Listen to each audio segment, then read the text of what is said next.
With the attack on a hospital in Gaza, which claimed around 500 lives, the Israel-Hamas war has taken an even deadlier turn.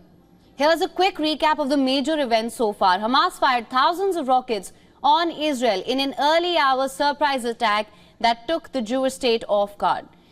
Before Israeli forces could react, thousands of Hamas militants crossed into Israel, killing hundreds and taking as many as 200 people hostage at least. Within hours, Israel started its counteroffensive then, as Prime Minister Benjamin Netanyahu declared a state of war.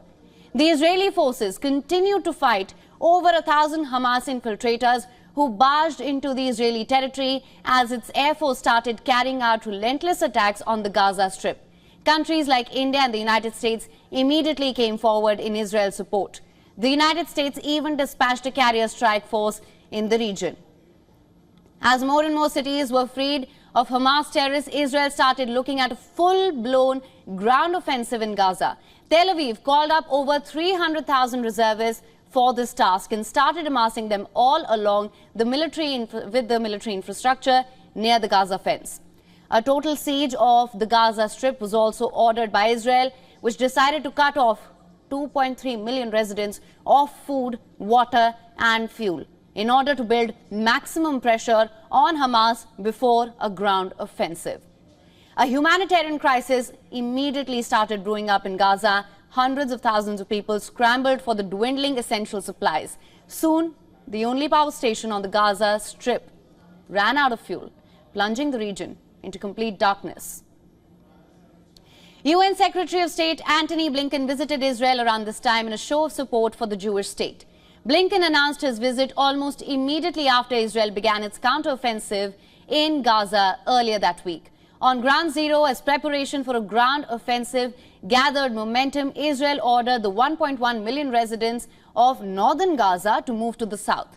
In the coming days, Israel would also pause its indiscriminate airstrikes on Gaza for a few hours a day to allow the residents to move south. Now, the Israeli forces soon declared that a significant ground operation was coming in Gaza as the death toll mounted. The United States, meanwhile, sent another aircraft carrier strike group in the eastern Mediterranean Sea near Israel. The Biden administration said the intention behind was to deter any other forces from entering the war against Israel. U.S. Secretary of State Antony Blinken, who was on a tour of West Asia meeting leaders of Qatar, Saudi Arabia, UAE, Bahrain, Egypt and Jordan, returned to Tel Aviv. An agreement on a humanitarian corridor was made with Egypt to help essential medical supplies reach Gaza. After the Secretary of State laid the necessary groundwork in the region, U.S. President's visit to Israel and Jordan was announced for later in the week.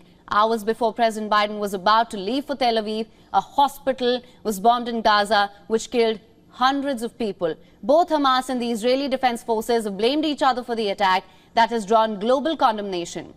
It is in this backdrop that the U.S. President will land in Tel Aviv later. His Jordan visit has been cancelled in the wake of the changed circumstances after the hospital attack in Gaza.